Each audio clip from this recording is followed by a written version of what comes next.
This is Jennifer Lee, one of our newest PAs. Thank you, Jennifer, for being here with us today. No problem. So tell me what made you decide to become a PA? So I was kind of a late bloomer when I decided to go to PA school. I didn't decide until my junior year of college, and at that point I was already into my 3 years into my teaching degree. So I actually finished and graduated with a teaching degree for middle school math and science. And then during that process, after I graduated, I had also started applying for PA school, and then got into PA school soon after that. And so I was kind of a late bloomer with that. Thank you for sharing with us. How did you find Universal Surgical Assistance?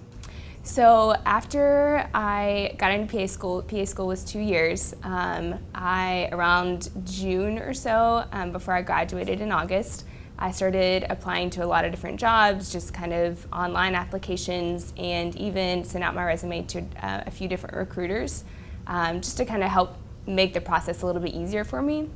And so one of the recruiters that I had sent my resume actually helped me find this job. How has your experience been with Universal Surgical Assistance? It's been really good.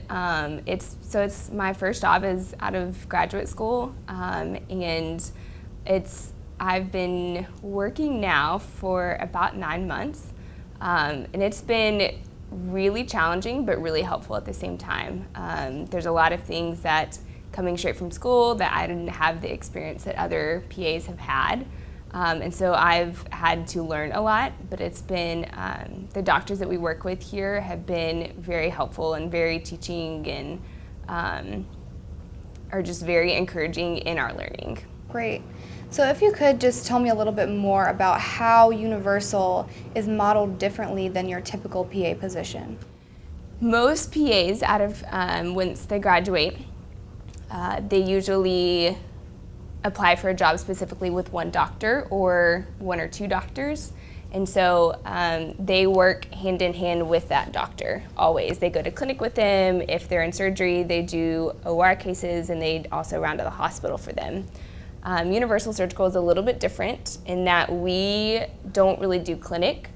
We also are going to be with a lot of different doctors, and so we not only are trained in general surgery, but there's also opportunities to work in plastics and neurosurgery and OB-GYN.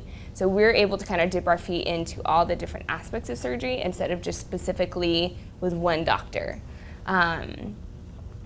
A lot of us here, I know I specifically, I primarily work with one doctor now, but we are still, I still work with a lot of other doctors and kind of help around, but I still primarily work with one that I work only in the OR and only doing hospital rounds. So we don't do clinic as hardly ever. That's great. Thank you for sharing your story with us, Jennifer. I appreciate you coming.